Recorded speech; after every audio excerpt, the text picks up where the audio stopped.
This is live from the table, the official podcast of New York's world famous Comedy Cellar, coming at you on Sirius XM 99 Raw Dog and on the Laugh Button Podcast Network. This is Dan Naturman, with me, Periel Aschenbrand in studio. We also have with us Jordan Jensen, Comedy Cellar regular, is joining us also in studio. Not in studio tonight, Noam Dworman, owner of the world famous Comedy Cellar. I believe I was told you were having car trouble. Is that why you are joining us via Zoom, Noam? Was that correct? I don't know if I should say this on the air. You know, I had a brand new Tesla. Yeah. Somebody backed into it in my driveway. Well, why shouldn't you say that on the air? Because the person who backed into it might not want me to disclose the fact that they can't back. Never mind. I can't say it. Nothing. Okay, so your wife backed into your car. It happened. I didn't say that. Is it like really bad? No, it turned out it's not so bad. But I didn't know that when I decided not to come. It's going to be all right. But it's you know, I've never loved anything as much as this car. Oh my God. That's why your wife hit it. And see it damaged this way. It hurts. You really do like that car. Yeah, of course. I love it. A lot going on, Noam, that would be of interest to you this week. First of all, Joe Rogan is at it again. He apparently posted on Instagram a video, and I don't know if you saw it, but No. he's in the video. It's his voice from one of the episodes that he did, talking about, you know, you can't give the government power. When you give the government power to segregate people, they don't let go of the power. They want more power. And then somebody made a video using that voiceover, and in the video are images of Hitler, for example, and that sort of thing. So anyway, what is this Hitler thing? I mean, I know what this Hitler thing is, but I mean, is this really comparable to Hitler? Is everything have to go to Hitler? well, apparently, yes, argumentum ad Hitlerum or something like that. And this is because they want people to be vaccinated. Well, that was the implication. Yes, the implication being that government power grabs lead to more government power grabs, ultimately lead to Auschwitz, I guess, is the implication. Now, What do you think about that, Dan? Last time we talked about Joe, we kind of defended him and said, you know, he's a young, healthy guy. He had said that he's a young and healthy guy, or that if he were in his 20s and healthy, he wouldn't get vaccinated. I think he said something like that. And we defended him. Well, statistically, you know, if you're in your 20s and you're healthy, you probably won't die from COVID. And, you know, maybe that's not the most ridiculous thing in the world. I think this is harder to defend. Well, I didn't defend him the last time either, but I didn't like, you know, the stuff he said about ivermectin and stuff like that. But I was just saying that he, in a narrow sense, he was right, but that it's also, you know, implying that other people shouldn't get vaccinated. I didn't like that. But what do you think about this Hitler thing? I don't get it. I mean, I understand the argument. It's true that temporary matters never stay temporary. Rent control was supposed to be temporary. All sorts of measures that we'll never get rid of. Yeah, but you know, emergency measures. Well, the draft, you know, we send people off to war, and then when the war is over, we send them home. And so if you use that as an analogy, we're at war and we're drafting people in a sense. Yeah, but a lot of people are against the draft. She needs to be closer to her mic or turn off her mic. Sorry. How's that? Yes, that's that's good. true. Yeah. A lot of people are against the draft. Although I don't know if people necessarily said the draft will lead to Auschwitz or to Hitler, but maybe they did. And I don't know that the same people that are protesting the vaccine have a beef with the draft or not. No, certainly not. Are they protesting the fact that it may become mandatory, or are they protesting the vaccine in general? Well, the particular video that we're talking about basically is Joe saying, you know, you can't let the government take away our freedoms. Freedom is what makes America great. And once they start nibbling away at our freedoms, then there's no stopping them. And then somebody took those words and overlaid a video wherein there was Hitler and this sort of thing. So, and then Joe then took that video and put it on his Instagram feed, and endorsing the Hitler. So listen, this is the thing that gets me about the Hitler thing. Hold on, I turn off my phone because well, so listen, this is the thing that, go ahead, Dan, you want to say something? I'm just saying, even without the Hitler thing, I think the notion that, you know, we can't let the government infringe on our freedom, well, you pay taxes, you do jury duty. I mean, living in a society, there are obligations. There's no such thing as unlimited freedom. You know, if you want to say that the vaccine is not good for one reason or other, but the idea that we don't live in a 100% free society anyway. There are obligations as a citizen. So I just, Yeah, you have with to or stop- without stop Hitler, I don't see the logic there. Okay, but let me just comment on the Hitler thing, because it's what really gets me, is that I mean, nobody should be compared to Hitler unless the thrust of the comparison is the evil intention. And there's just something very wrong about comparing Hitler, whose goal and motivations were pure evil, to a compulsory vaccine, which you may have certain points as to why you don't think it's wise, but does anybody not understand that this is motivated out of a desire to keep people healthy and keep children from getting sick? I mean, like, it's such a weird thing to compare it to Hitler. I just looked up what this was called, this logic. Like, basically, if I'm like, I don't eat meat because I don't want to hurt animals, and somebody says to me, well, your iPhone was made by children, you don't care about that. It's called a false equivalency. But it's also, it is like wildly offensive to compare the two things. I mean, it is, and Hitler is this like immediate go-to that people use. Nobody ever like pulls up a photo of Stalin or something. It is always Hitler, which is like, I feel like imagining, I don't know, being somebody who actually was like a survivor of the Holocaust and then being like, see, this is the same, would be so fucked up. Yeah, like they didn't give anybody vaccinations to prevent them from getting sick in the Holocaust, in the concentration camps, right? But I do think, Noam, some people do perceive this as evil. I don't know that Joe is one of them, but there certainly are plenty of people that do think that this is some sort of evil power grab. Look, there is one thing about the vaccines, which I can't say I know is true or not true, which is that both these things are brand new, both COVID and the COVID vaccine. And nobody knows what the long-term effects of either of them are. But we're all kind of, the smart money is on that the long-term effects of the vaccine, if there are any, are less risky than the long-term effects of the virus if you survive the virus, right? But for young people who don't expect to die from it. But so I get that. And, you know, like when it's time to vaccinate my child, I'm going to have a pang of concern. Like, you know, I hope this doesn't come back to haunt us in some way. It's brand new, right?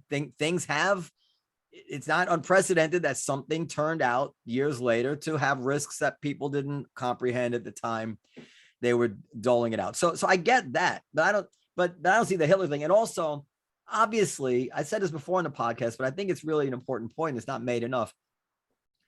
There's no clear principle here, because, for instance, if COVID was the opposite, and it could have been, where children were at the higher risk and adults were the ones who barely died, and we lost 100,000, God forbid, or 200,000 kids, the way we lost 100,000, 70-year-olds and above, would anybody be saying, you have no right to tell me to tell me to get vaccinated? It would be obvious that if kids are dying by the hundreds of thousands, that we'd all have to get vaccinated. So where you draw the line, this is reasonable. People of well intentions can differ. We've lost, we're moving up on 1 million people from this virus, right? So, and then also the final thing is that this freedom is also the freedom to freeload on the decision of other people to take the vaccine. That makes me uncomfortable. So the people who feel that there's not much risk about COVID anymore, well, part of that reason is because people like me and all of us got vaccinated. So if your freedom to do that is based on the fact that other people took the vaccine, there's something about that doesn't sit right with me. Well, and the Delta variant came out of being, mutating from in people who aren't vaccinated. Yeah, but not in this country, in India. I have so many comedian friends, like not in New York, but in like the South, who are not getting vaccinated, and they're really upset that clubs are requiring it, and they're, all of these things. And I guess it came down to, like, I was talking to one of my buddies, and I was like, if it's like, if you read Nietzsche, he like does all this things where he's like, everybody's trying to control you. You have to like be against societal control, da da da da. And then he like goes to see this like opera, and he's like, oh, I understand now that I have to like do certain societal things in order to participate in these benefits of society, like going to see an opera. And that's how I felt like with comedy, where I was like, yeah, there might be effects down the line, but would you rather would you rather deal with that or gamble or just not do comedy right now, you know? And then, you know, their response is like, well, it's fascist that they should make me do this. And I'm like, you could say that about red lights, dude. You could say that about stop signs in the street. You know what I mean? Do they think like it's dangerous, or like they take other vaccines, or is this They would say nothing that the government could ever produce would be something that I would trust. And nothing that the government pushes me to do is something. Why should I trust the government if you know what I mean? sure? Okay, but what about other vaccines though? Like, are they vaccinated against like polio and This is scary for me because of like the Shane Gillis phenomenon, where it's like I'm pretending to be a person that I'm not. They would say, uh-huh, I didn't choose to get those vaccines, and I wouldn't choose to get them now. got it. I was a baby, you know. Right, Well, right. I know that Chrissy Mayer, who's a comic who was on this podcast a couple years back, said she's boycotting clubs that require vaccination. And Jim Brewer also said that he tweeted that he will not be performing at clubs that require vaccination. That he's putting principle over money, or words But to do that these effect. people send their kids to school, because your kids have to be vaccinated in order to go to public school? I mean, you have to Private school too, I think. yeah, private school too, but I mean, you have to literally Well, provide like I I- don't know. There's like a long list of vaccines that your child has to have. You can't send them to summer camp without a healthy proof of vaccination. It's not vaccinations are not at all unprecedented requirements that we're used to. I don't remember as adults being required, but that's because I guess we had them You've as been kids. vaccinated as a kid, right? Although I will say that in the past 5 years, or maybe even longer, being vaccinated against the flu has become mandatory at a lot of schools also for kids. I haven't heard that. So Noam, what do you think Joe's MO is? Does he believe this, or is he just playing to his base, if you will? Oh, no, I think Joe Rogan is a sincere guy. I think he believes it. And so what, if anything, do you have to I listen. I don't dislike Joe Rogan. I mean, I disagree with him. That's all. I'm not, I disagree. I disagree with him, or I just don't know that he's from what I've heard spelled out an argument that I really understand. I mean, like I'm pretty civil libertarian. I'm mindful. Yeah, this is, when the government is telling you that you have to take something, inject something that's new and you're worried about it. And if you don't do it, you can't work. This is not a small matter. I understand people wanting to give it extra care, and it's worthy of some very, very serious thought, right? And serious conversations on both sides of it to really think it through. Comparing it to Hitler and calling it fascist, this is just to me, with all respect to people who don't agree, it's just a very shallow way of handling that issue. Of all the issues there are, it's not creeping fascism. That's not the issue that I'm worried about. Biden is not there saying, oh, I'm going to get everybody vaccinated, then I'll control the world. That's just not what he's up to, right? He's trying to handle a problem that has killed upwards of 600,000 Americans. And he's trying to put this problem to bed once and for all. And everybody tells him, all the scientists tell him, vaccines are the best way to do it. So even against kind of his better judgment, because at first he said he wouldn't do that, he's like, yeah, I got to require everybody to get vaccinated. I don't know what else to do. I'm pretty sure if you shot him up with sodium pentothal, he would say pretty much what I'm saying, right? That's where he's coming from. And I don't think this is going to be a first step toward greater government control. I mean, I hear what you're saying. Sometimes measures are taken and it's hard to roll them back, but I don't see this as It's just so as ironic that. that he's posting this shit on Instagram, which is one of the biggest sources of mind control ever to exist. Literally everything that this man does is constantly on social media, which is telling him what to buy, how to be, you know what I mean? And it's like, delete your social media, and then I'll believe that you're, a off-grid libertarian. It's insane. That's mean, great.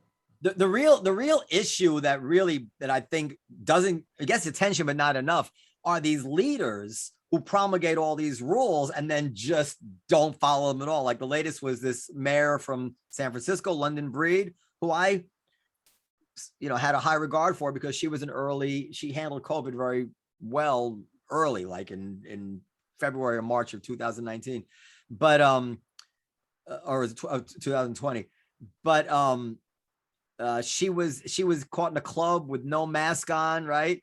And she said, I just got the spirit. I just had to dance. I just had to have a good time. I'm not thinking about a mask right now. I'm having a good time.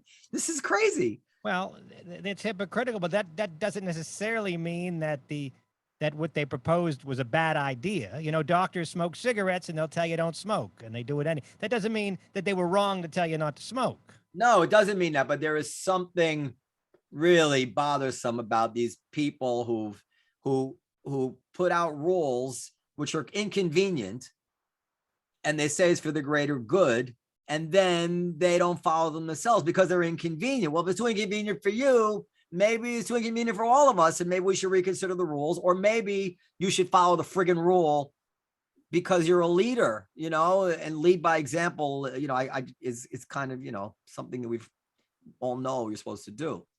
Anyway, that bothers me.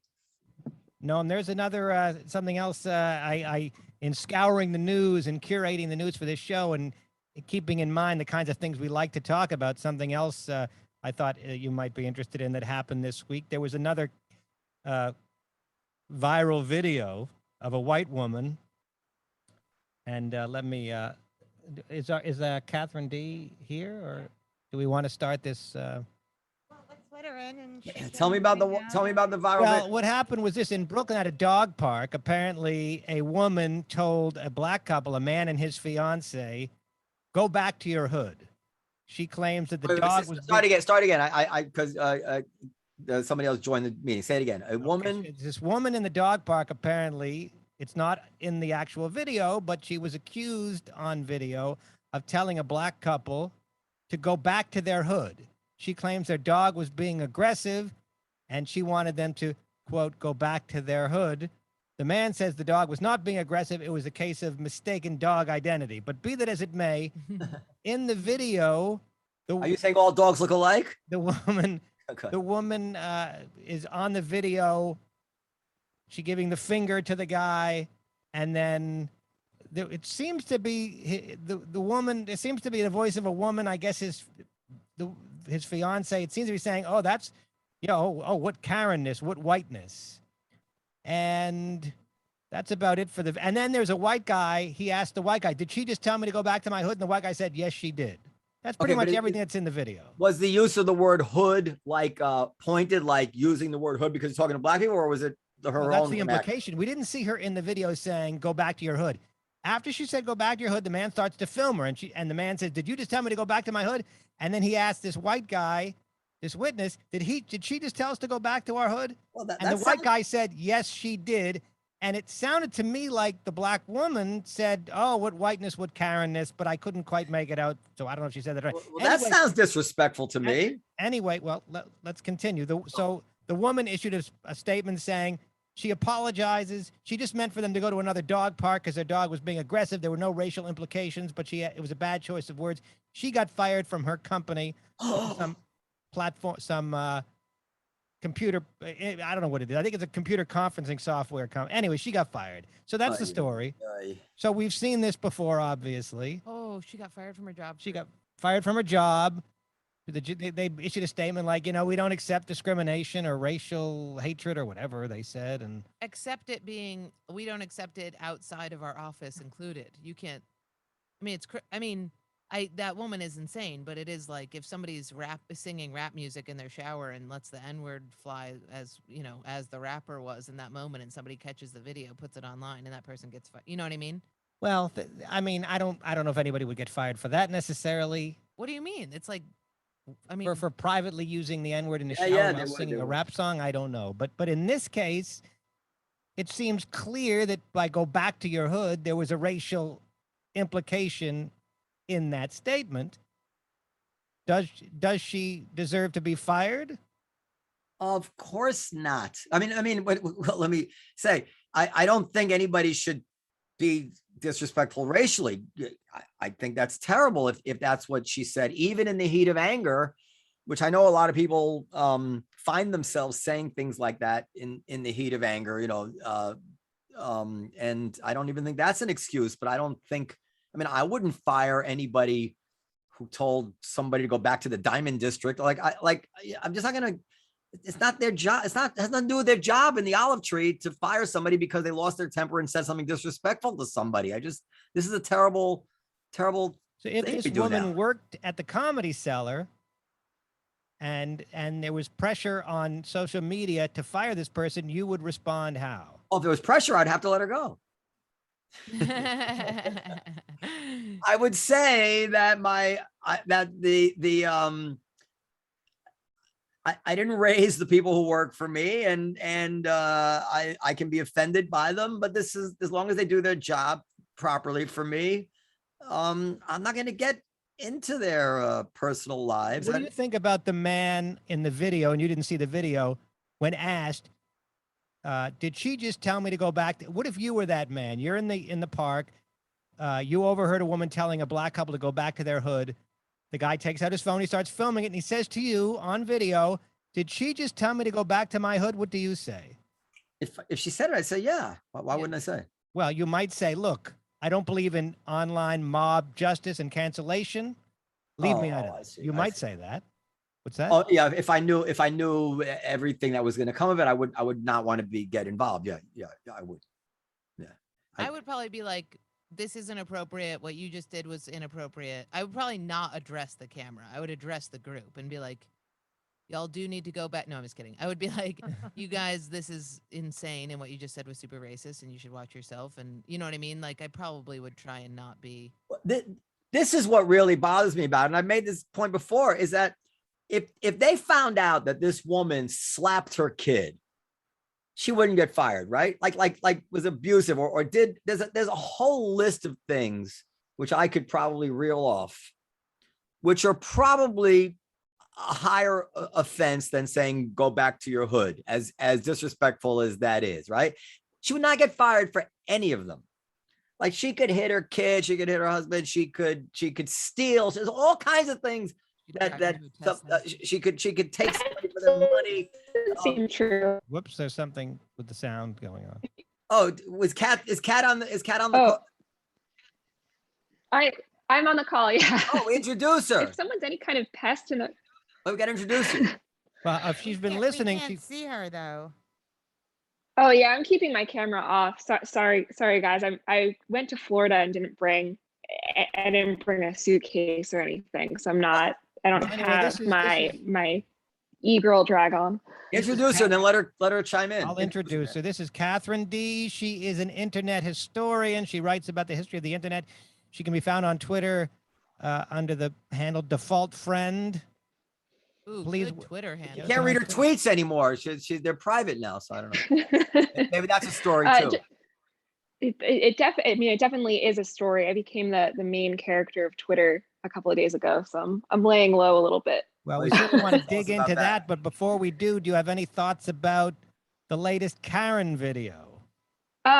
Yeah, I mean, like, I don't think she should have been fired. I guess like my contention with the statements you guys are making was like, if someone's some kind of like pest in their community and like they're, abusing their kids, and then someone like was like, hey, this woman is abusing her family, it would impact her professional life for sure, right? Like it's this just, getting heat for being racist isn't the only thing that you'll get heat for. I don't know. Don't we all know people who've done shitty things? It's common knowledge, and the people who work with them know it. And and they don't get fired. There are people that are. Yeah, but it's a brand new common world. Knowledge, though. But like, no. Sorry, go ahead. Sure. I'm gonna say, like, if someone's like a sex pest and like everyone knows that's one thing, but then, like, someone comes and is like, look, Ed's a sex pest, and they keep making it, they keep making it, that you would get fired in 1950, you'd get fired today. If you do it at work. Well, I mean, look, No, if it's a bad look for the company. yeah. But Well, what let me if just you're say, repeated as a in boss, that- I've been a boss for like 40, 30, like 30 something years now. It wasn't until recently that it ever came even on my radar that I might have to consider firing somebody for something outside of work. That was just something, I can't say there was no scenario where it ever could have happened, but it was not something I'd ever heard of, nor I think had any of us ever heard of it. It is purely a result of social media. You'd never heard of someone like getting fired because they were like flamboyantly gay and it was bad optics for whatever corporation? But they were flamboyantly gay at work. yes. That would happen, but that was something we considered was a bad thing to do. But yeah, you're right. There was there were people who were fired for being gay. Absolutely, a scandal like that. That was discrimination, in my opinion. But yes, but I don't know how to compare that. But yeah, I'll give you that. But I mean, it never occurred to me that I had to fire somebody for anything that they did wrong. And I knew people who did things wrong, people I really did not approve of, I knew people who hit women, over the years. We've all met people like that. They work. They should go. I mean, fine if they should get arrested, but I don't see how a boss can get involved. Like, we don't know that she said, go back to the hood. I don't know anything else about that story, but even if I knew, is that, would you punish somebody? I mean, think about if a judge was going to punish you with something the equivalent of losing your livelihood. Would that be the punishment we would give to somebody who said something? That would not be a commensurate punishment. We don't care if you have a family. You're not going to work anymore. You said something disrespectful. That's it. No more livelihood for you. That's crazy. I mean, I guess like my point is like, I agree with you. It's totally crazy. But this kind of attitude has always existed. It's just the goalposts shifted, so it feels new. Like people would get like, they'd run out of town for being a slut or being, a lifelong bachelor or whatever thing. But we're familiar, like, oh, that's clearly misogyny or clearly homophobia. But now that kind of energy is just shifted over to like perceived racism or whatever thing. Well, you know what, Kat? You actually made a good point. It made me think about it, and now it's kind of is that the word coalesce? It's kind of coming together in my head. There were certain jobs which were very, very high profile, like a sportscaster who made a remark about Black people, or somebody who turned out to be gay, or somebody turned out to be having an affair. Teachers that were gay were fired, I believe, in the old days. What's that? Teachers that were gay, I think, got fired a lot back in the day. But what's happened now is that where there was a very, very small number of jobs which were sufficiently in the public eye that the employer would feel that pressure from the public that they had to do something like that. Now, every single job is capable of coming under that pressure. A waitress at a small restaurant, and that's what's changed. So we've taken that very unusual circumstance of a very, very high profile situation where these pressures might cause an employer to do something bad, like firing somebody for being gay or firing somebody for doing something bad. But now we're all subject to it. And it's crazy because obviously the mob gets it wrong at least as often as they get it right. Right. Yeah. I mean, that's another thing is we really don't know what happened before the video was taken. It may well be that this woman was completely unprovoked in any way, shape, or form and said what she said. And that's certainly possible. Maybe she uses the word hood. I don't know. I hear why people use hood has become pretty ubiquitous, I don't know. So, if this were a court of law, that video would be insufficient to convict. We'd need to hear a little bit more or a lot more. And again, is it serving like it? In my experience as a comedian, when a male comic gets shamed for, being a sex pest, which is the best. I love that term so much. I have found that publicly the remorse is there. Privately, it's doubled down. Like if my friends have been, if somebody I know has, a woman was like, "Hey, yeah, I just so you know, I don't feel comfortable with the sexual exchange that we had." It's rare that I get a call from those male friends being like, "I feel so bad. I'm so scared that I did something that made her feel uncomfortable." It's usually like, "I didn't do shit. What the hell is going on? She's going to ruin my life." Like, it does increase it makes people double down. I mean, this woman who said this is not going to be like, "Now that I've lost my job, I would like to reform my behavior and my belief system and ideology." It's going to make her probably more racist.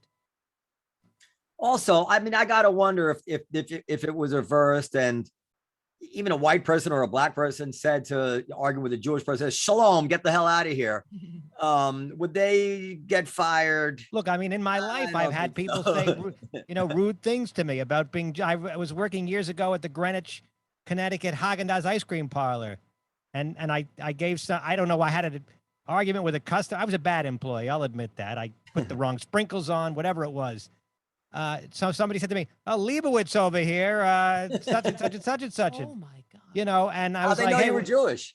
well, apparently they know. And my thought, of course, we didn't have the internet, we didn't have cell phones with cameras, but I don't think my thought would have been, I got to get this guy fired.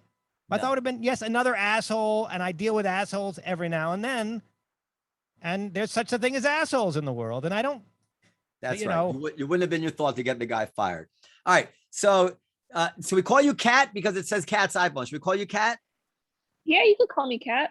Yeah, the way you came on my radar is because a very important public intellectual, I'm not going to say his name, I can tell you up just because I don't know if he wants to, sent me a tweet that you tweeted one time where you said, "Just saw stand-up comedy so bad, I walked out more right wing." You know exactly what I mean. And then I looked you up. I said, "Well, you're followed by a lot of really, really smart people." So I said, "Well, she must have something to say." And then when I went back to refresh my memory about you today, you're all locked down in private. So first thing is, what was that about stand-up comedy that was so bad you walked out more right-wing? And then tell us a story about why you can't show your face or show your Twitter anymore. Look, Kat, it was a bad night for me, okay? I wasn't performing at my best, all right? It was just like, so I am sort of on the right, and sort of like a trope is that comedy has become like a little bit too, like, like the trope is, and this isn't what I believe, but the trope is that like all women comedians like only make jokes about their vaginas and their terrible sex lives, and everything's about trauma or like an appeal to some kind of activist cause. And I went and I saw a show, and it was literally like a parody, like a right-wing parody of what they would assume like left-wing comedy is. And it was like it was so, I love stand-up, and I have like a pretty diverse taste. It was like unbelievably bad, and like to make matters worse, there was like some like total like dork next to me on a first date who like was just commenting on every joke, and like the waitress thought it was funny somehow that he was like interrupting the show constantly. It was an awful experience. This was at a club in Chicago. Where was this? I think it was at the Laugh Factory, if I'm recalling correctly. In Los Angeles or in Chicago? No, in Chicago. Okay. All right, I have to take off. God, I would pay okay. so much money to know who that comedian Well, was. So much. What if you have 2 seconds, Jordan, what is comedy like in these other cities? Oh, well, I just went on tour, so I can answer that. It is, I mean, it's hard. I'm at the Cellar, where it's the best comics ever. It's an incredibly diverse group of people. And then you go to other cities, and I mean, a lot of it is men are the worst, women are the best. And audiences actually do respond to that. I like that stuff. I can't lie. It's funny to me. Yeah, there's a lot of that. I'm seeing a little bit, I feel like I'm seeing a little bit less like just down and dirty sex stuff, and way more like I mean, way more, this is what happened in my family that traumatized me and made me into the person that I am. That's like a big thing. And that's a little irritating for me, because sometimes I get to a point where I'm like, why don't you be a grown up and talk about who you are now, as opposed to the strong people that abused you as a child and made you into this weak little bitch. You know what I mean? So I do think that that's a common thing where people are like, oh shit, I can like, there's a lot of I hear this all the time. I've even said it. Who got hit growing up? Big trope. So yeah, I feel like that's a common one. Delving into the childhood, blaming the parents for what they've done to make them into the shitty person that they are now. I have jokes like that as well, but that does feel like a common thread that's happening. Well, Al Lubell had a funny joke where he said, my parents are to blame, but I guess they can blame their parents. You know who I really blame? The Big Bang. Yeah. Yeah. Oh, have you seen the Al? Did anybody see the Al Lubell documentary on Amazon Prime? I saw it. Boy, And we interviewed him. You weren't here, but he's so funny. He was great. I want to know from Kat, was the jokes that were being told, was it a woman basically being like, my pussy is rank and my boyfriend, was it just so stereotypical? Well, so it was like several people, it was like 10 comedians or something. I mean, like one woman at the end of her set just started like talking about some like activist cause she was involved with. And like, this wasn't like an open mic night. Comedy, yeah. I don't know if that's a specific, if that's a genre or something, but it's where it doesn't it doesn't make people laugh involuntarily, but they snap at it because it's like, yes, girl, I believe in your cause. It's not funny. Yeah. No, yeah. By the way, if anyone wants to check, I unlocked my Twitter for you guys, so you can look at my deranged. Please excuse what you see. But yeah, it was like it was like a mix between like trying too hard to like appeal to a certain sensibility. Like there was a song about, I don't even know if I should say this because it might reveal who it was.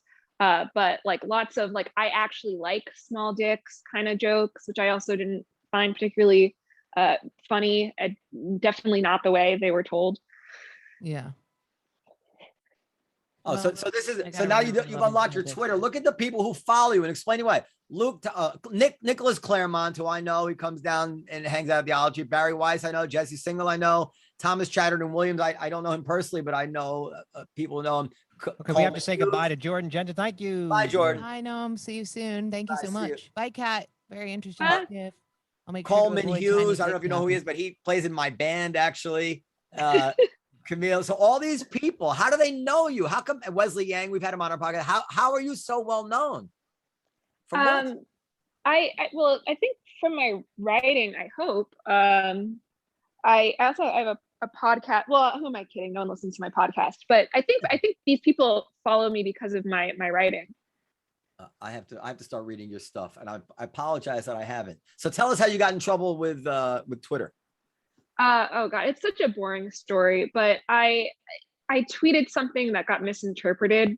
That was like, I should have put it in like a longer thread, but like on its own, it sounded really up my own ass. I basically like accidentally said that I invented second wave feminism, which obviously isn't true. And then just thousands of people were, calling me an idiot just all day. So I had to lock it down a little bit. I'm as you say, I'm looking up what second wave feminism is. I'm supposed to know that, right? Yeah, I mean, it's not even interesting. I mean, that's the thing. I didn't accidentally say something racist or something like that. I was accidentally so smug that it transcended all politics, all class affiliations, and everyone wanted to take a shot. All right, and are you okay? Are you going to permanently disclose your Twitter again, or you're going to hide it again? I might hide it for a little bit, but then I'll come back. It's good to have the audience. All right, so Dan, so what do you think? What do you think about the state of comedy?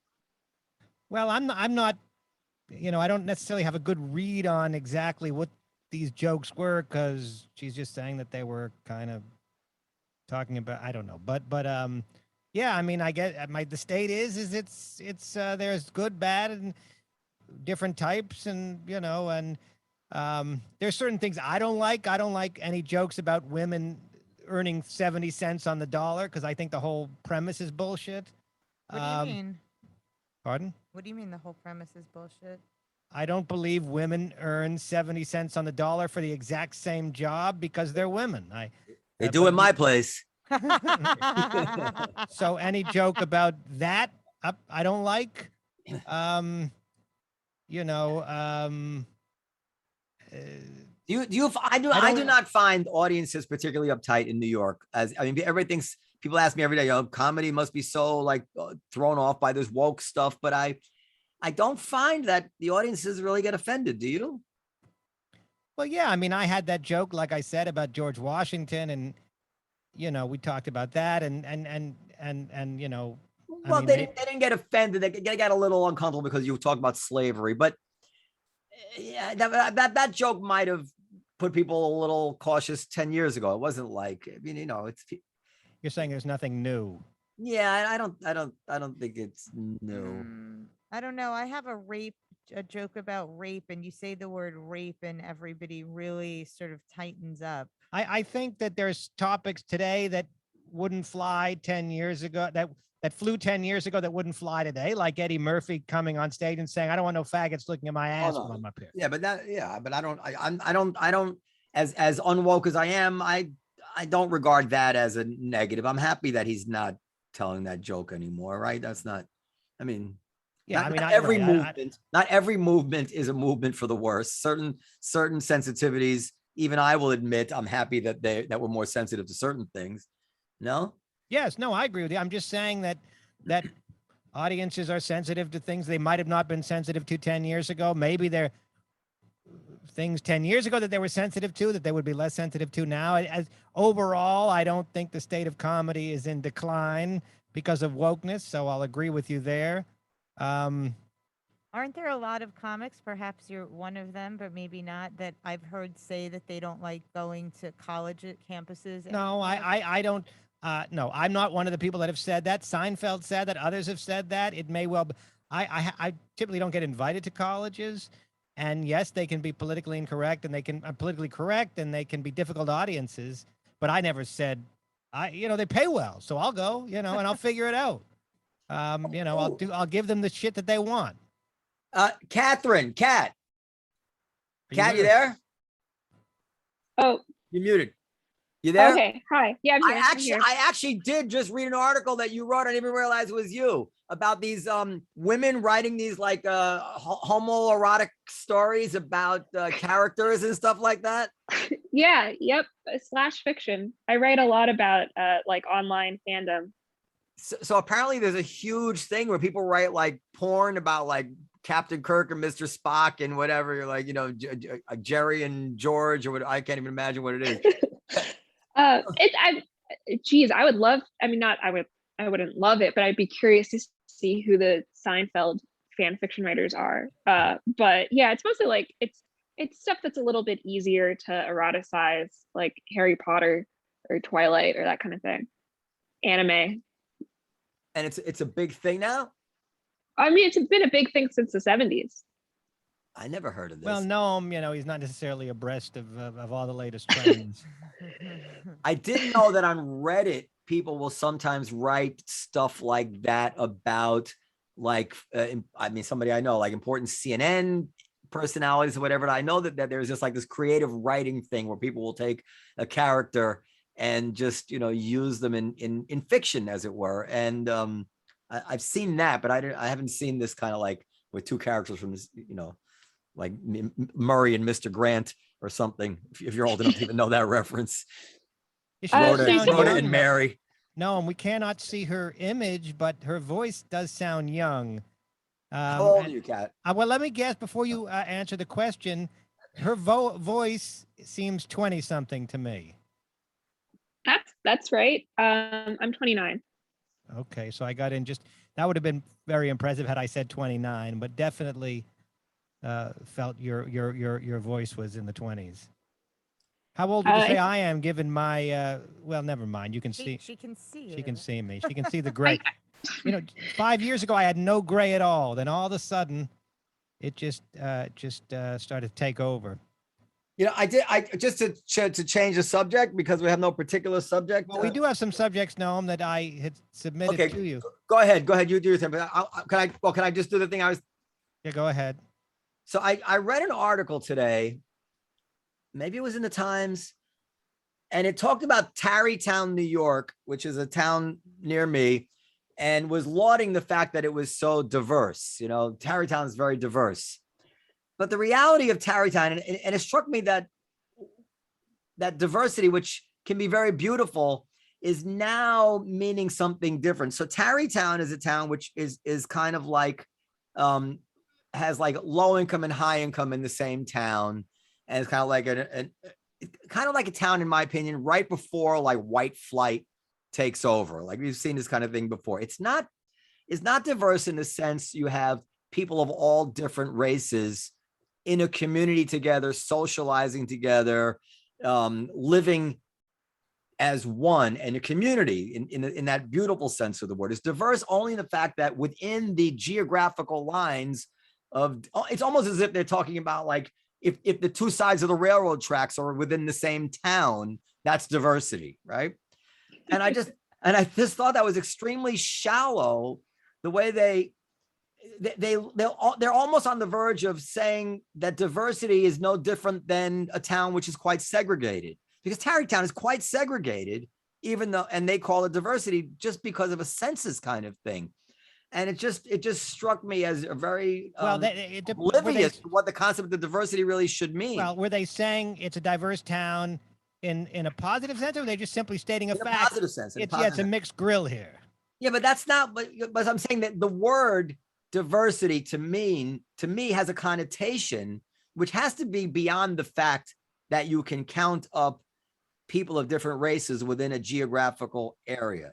It has to mean that these people are actually interacting with each other. That's diversity. I think that it depends on the context. If they say we have a beautiful, diverse community, then you're right. If they say this is a demographically diverse community, then I think it can mean simply that there's different types of people here. Anyway, I'll show you the article. So you see little things like this all the time. You just get the feeling more and more that these journalists are just desperate to, funnel their own things through their articles. There was another article in the Times a couple of days ago about the crime rate, about the murder rate.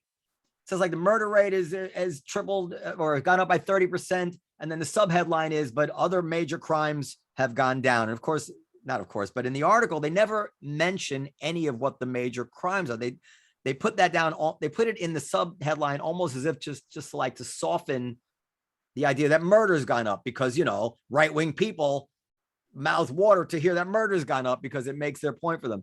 And then you read the article and it says that, and certainly this is because of the economic stress of the pandemic. But then the natural question would be, well, then why did the major crimes go down, which are, I looked it up, was like burglary and larceny and robberies. These all went down. So if your logic is that the pandemic caused all this economic anxiety, which led to murder, then how do you account for the fact that all these monetary crimes went down? Wouldn't they go up, right? So I'm saying it's just so stupid. And there's no data for it. There's no logic to it. It's just this reporter who just doesn't want to admit that maybe something is going on here with violent crime. Maybe it's related to police standing down. Maybe it's related to the BLM protest. Who knows what it is? But they're so nervous that any of these things might turn out to be true. They just start piling on nonsensical, disclaimer, dilutions that don't even stand. A high school kid could look through these things. It's just typical of what's going on. Anyway, go ahead, Dan. What are your topics? Okay. Well, first, is Kat still with us? Because, she's with us. Can't see her, so I'm always wondering if she's still with us. Yeah, I'm here. Okay, I'm here Kat, as long as you guys. Today is, I don't know if you've ever heard of Greg Giraldo. He's a comedian that used to work here all the time. And we should mention that today, as we tape, not as this airs, but as we tape, the 29th of September, 2021, it is 11 years since the death of Greg Giraldo, who died this day 11 years ago. Wow. Amazing how fast it goes. His death was ruled an accidental overdose. Anyway, he was a very important part of the comedy community and the Comedy Cellar community. Kat, are you familiar with Greg at all? No, I'm not.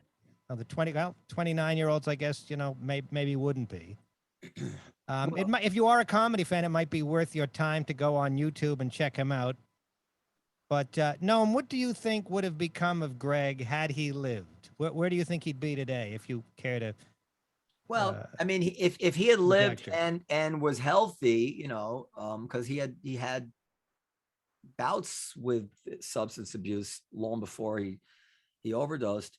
I think he would have been hosting the Daily Show. I don't think anybody could touch him. He was funnier than anybody, and he was, he went to Harvard Law School. He was politically intelligent and hilarious. I mean, just unbelievably hilarious off the top of his head.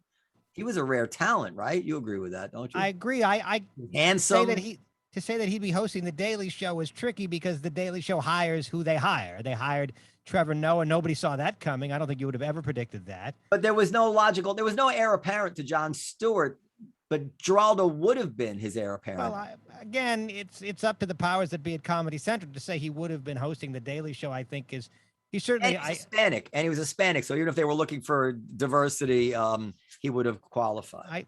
Again, he might have been hosting the Daily Show, but I definitely think would have happened had he not gotten the Daily Show job. I think he died prior to podcasting. Actually, I was podcasting in those days. I was one of the pioneers of podcasting. Dan invented second wave podcasting. I started podcasting in 2005 before they even called it podcasting. I just called it internet radio. But he died prior to most of that stuff, and I think he would have been, if not a star of TV and a star of film, and you never know. I mean, the powers that be, they either give it to you or they don't. I think he would have been a successful podcaster, and I think he would have been mentioned. Maron and Bill Burr and Rogan. I think he would have been in that league as a podcaster if he didn't have any other success, because he didn't live long enough he didn't live into the era of podcasting wherein one could make millions as a podcaster. So I think that he would have at a minimum been doing that. His death was unbelievably sad. Next topic. Then before we go, I want to ask Kat about feminism. Go ahead, Dan. Well,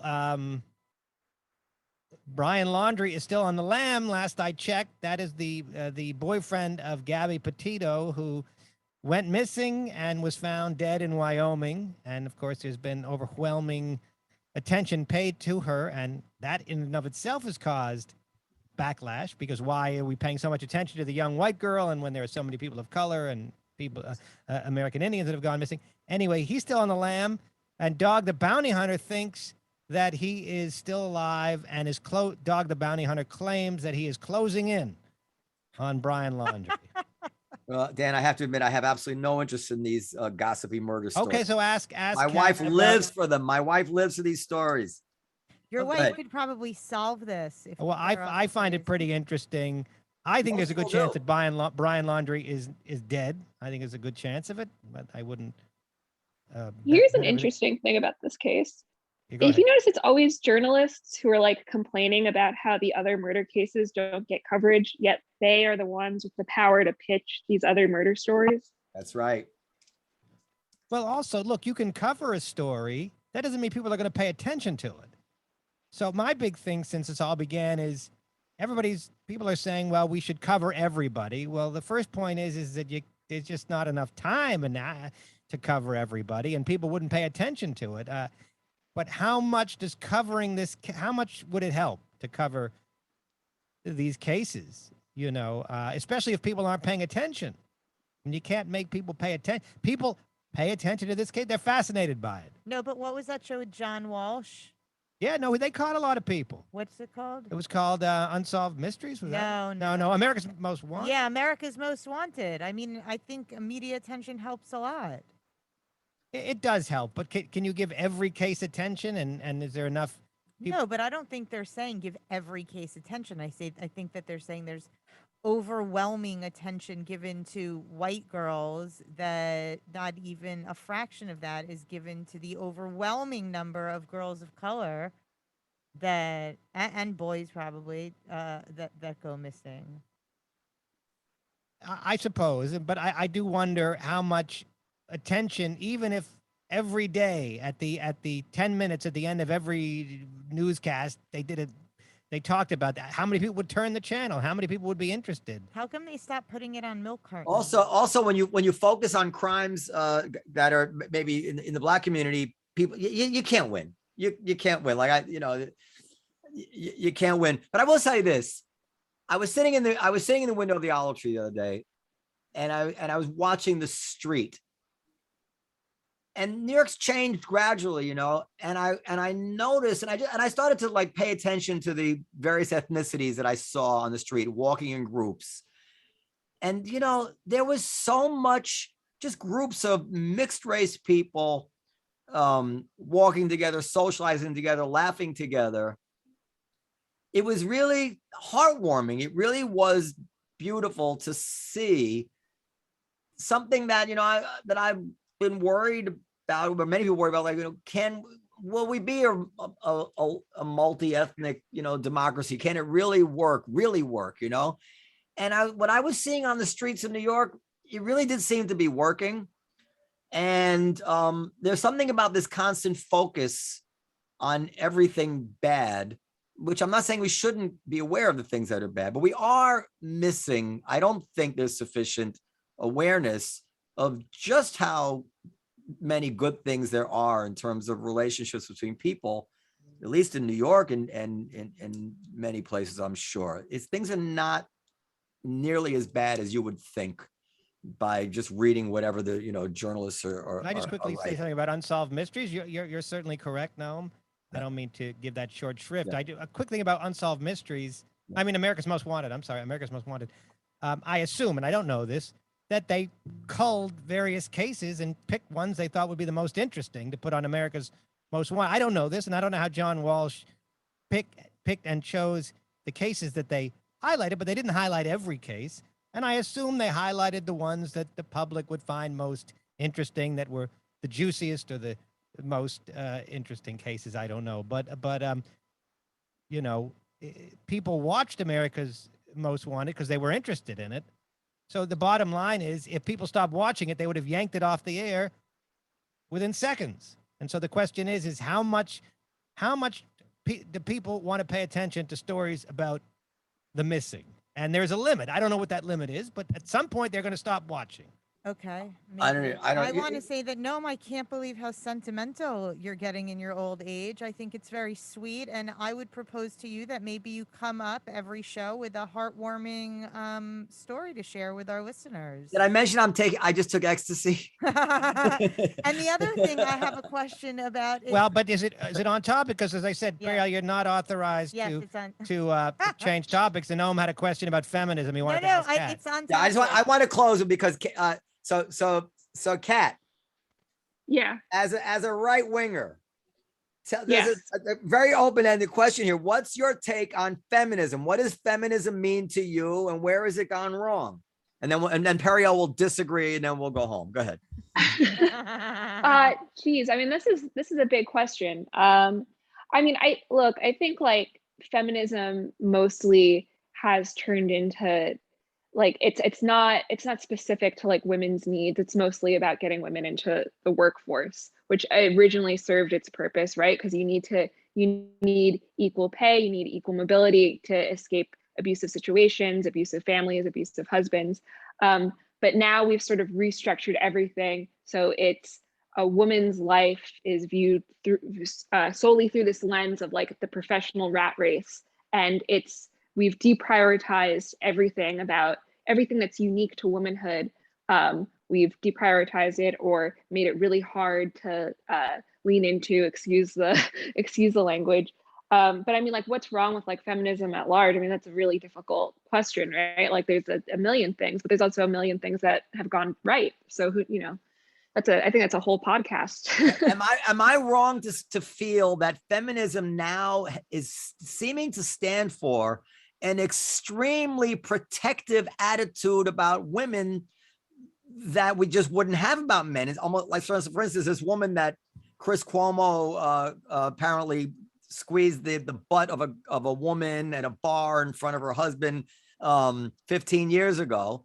And you imagine if she had done that to him, he might have been annoyed by it, but he wouldn't be writing an op-ed about it 15 years later and demanding accountability. He would be like, it was, in other words, it's just like, if we're supposed to treat women the same as men, it seems like more than ever now we're protective of women purely because they're females, even when they're not actually threatened or like she said, it wasn't sexual. She wasn't working with him anymore. She wasn't nervous about anything. She thought he overstepped. But women can overstep with men. Why 15 years later is the New York Times running this? That seems anti-feminist to me. No? Yeah, I mean, I would agree with you. It is, and I mean, I think it's bad for everyone, and why that happens. I mean, there's so many like potential explanations. It could just be like we don't have like well drawn boundaries, right? Like if you go down the rabbit hole of that situation, ultimately you get to this point where like we don't know what sex means to us in American society at all, right? Like we talk about like a consent-based model, like as long as you say it's okay, it's fine. As long as both parties say it's okay, it's fine. But that doesn't really hold up under scrutiny. So I mean, I think it goes, this rabbit hole goes like way deeper than it seems on the surface, I think. And the thing is, ironically, to be perfectly honest and undercut my own argument, sort of, I actually am comfortable with being a little protective of women. It actually does bother me more when a man does it to a woman. It doesn't bother me at all when a woman does it to a man, but that's because I'm not that feminist. It's like, so all of a sudden feminism is coming into alignment with kind of a conservative view of sexuality. Nicole, Okay, this is really Nicole, do you have anything to add to that, what Noam just said? No comment. No comment. Okay. I mean, for the love of God, like yes, Periel. I mean, I've talked about like missing the forest for the trees. Yes. I mean, first of all, we are a society that was created, so deeply rooted in like patriarchy that, I mean, to even suggest like half of this is insane.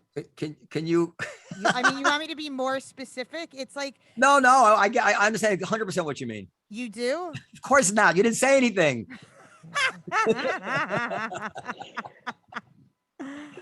I mean, I don't agree, but that's funny. This is just like, we start with the patriarchy. Yeah, and so did Afghanistan.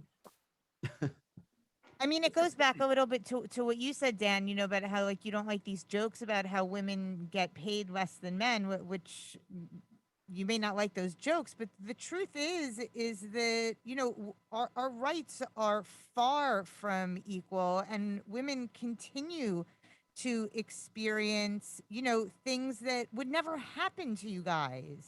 I mean, we've discussed this Do you feel that if a woman squeezes a man's ass and a man squeezes a woman's ass, it's the same degree of moral transgression? Yeah, I think it's inappropriate across the board, frankly. But that doesn't mean that. So then, just to put a fine point on, do you think it's ridiculous for the Times to run an op-ed about this event 15 years later, or do you think it would be appropriate to write a similar op-ed even if a woman did it to a man? The man could write an op-ed. Here's what I'm gonna say. Periel grabbed my ass 15 years ago, and I want accountability. So here's the thing. I think that men, I don't know about this particular piece, but I will say this. I think that men have been abusing their power since the beginning of time, and are granted the kind of pass that has been come under scrutiny only more recently, and rightly so. So somebody like Chris Cuomo doing something like that is, maybe being put under a microscope because he's Chris Cuomo. But things like that happen all the time in much, more egregious forms, in much more aggressive and violent forms.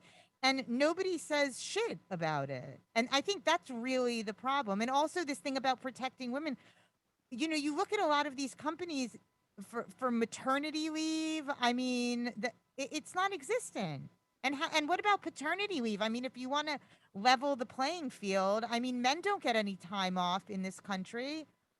Women. I think that's the point, right? Like we get distracted by these, like, he groped my ass and it was tantamount to sexual assault, and you find it happened 15 years ago, and we're ignoring these larger problems. Like, we don't consider that women want to be mothers when they're in the corporate world, and we don't have we don't position the corporate world to accommodate that, and we focus on bullshit. Yeah, that's a huge problem too. I agree with you. I agree that it's a huge issue, but I think also, the assumption that men shouldn't, don't get, time off because the women are still the ones who are assumed to take care of the baby. Sure, I agree. I'm with you. All right. Well, listen, I mean, no, and I don't know why you never ask me what I think about feminism. I know what you think about feminism. Listen, we're all. I have such a cliche to say, men all say, but I mean, I talked about this with my daughter. I want to make sure she can do whatever she wants, and I also don't want her to think that. I don't want her to If you're think that anti-feminist, why do you want your daughter to do whatever she wants? No, I'm not if you're not a anti-feminist. feminist. I'm not anti-feminist, but well, it's the best. I'm third wave feminism is what I'm.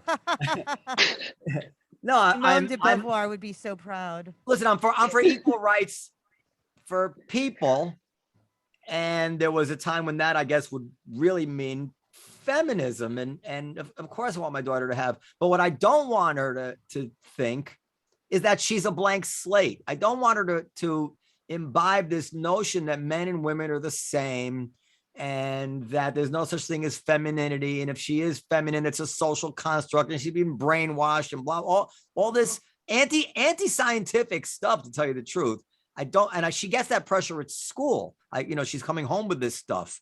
So there's this fine line between feminism, which to me should mean the absolute right for her to be and fulfill herself as a human in whatever way she wants, and feminism, which pressures her to make choices that she wouldn't naturally make. And that's where I see the issue. I mean, you're quite a bit younger than me, Kat. So I wonder what it was like for you going to school or growing up. I don't know, where did you grow up?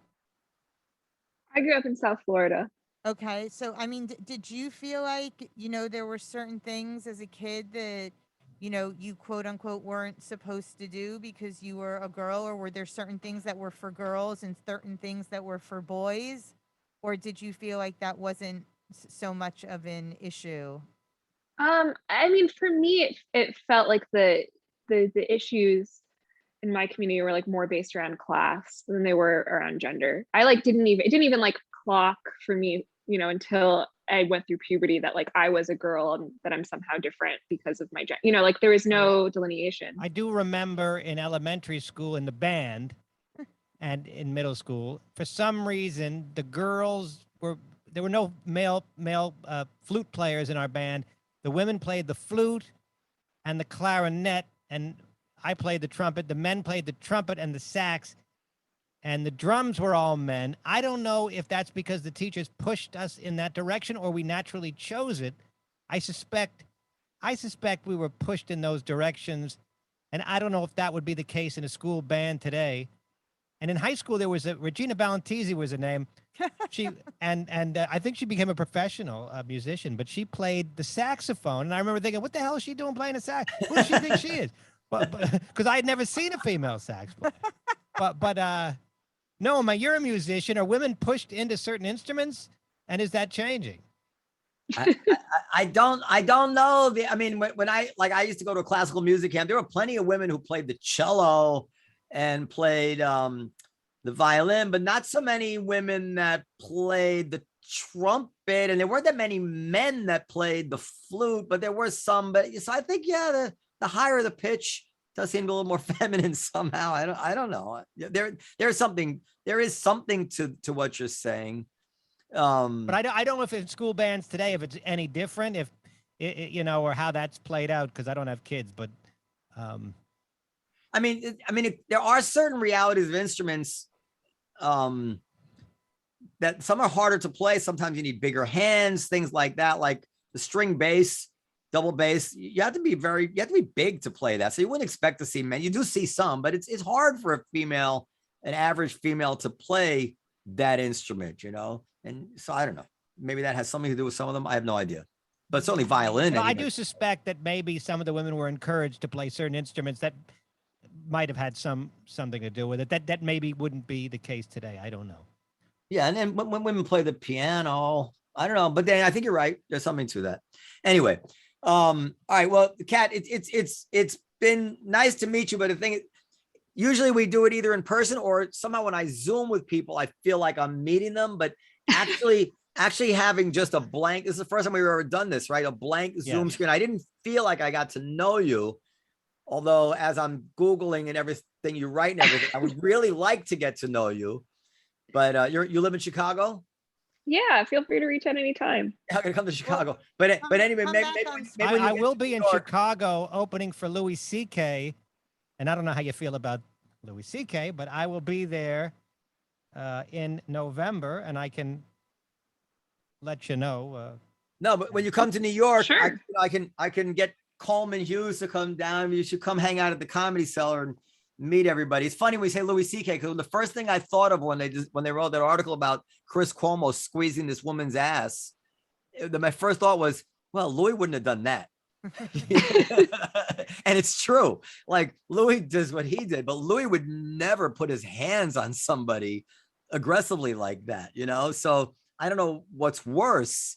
It was just funny to me, like, well, just it was the first thing I thought of, like, well, Louis, would be Actually, way too shy to have done something like that. I'll be there actually in December. I think it's the Vic Theater. Does that ring a bell? Oh yeah, I know where that is. So anyway. All right. Anyway, Catherine D on Twitter, when you can get her while she's hot on Twitter, because she's probably going to shut it down. She writes articles online. She's followed by some of the greatest minds in the world, including Tyler Cowen. Do you know Tyler Cowen, Kat? I don't know him personally, but I know of him. Yeah. Yeah, and he knows of you. So these are heavyweight thinkers that think that you're a heavyweight thinker. So that should be very flattering to you. All right. Yeah. Wow. That's it, right? Podcast at comedycellar.com for comments, suggestions, constructive criticism. And my book, Iris Spiro, Before COVID, a novel, is available on Amazon. Only $4.99 in the Kindle version, $14.99 in paperback. All right. That is it. Periel, her books, The Only Bush I Trust Is My Own, and forgot the name of the other one. On My Knees. On My Knees. How could you forget that? Are available as well on Amazon. I need to go. My son Manny's practicing his piccolo. I gotta Okay, go. bye everybody. Piccolo, he says.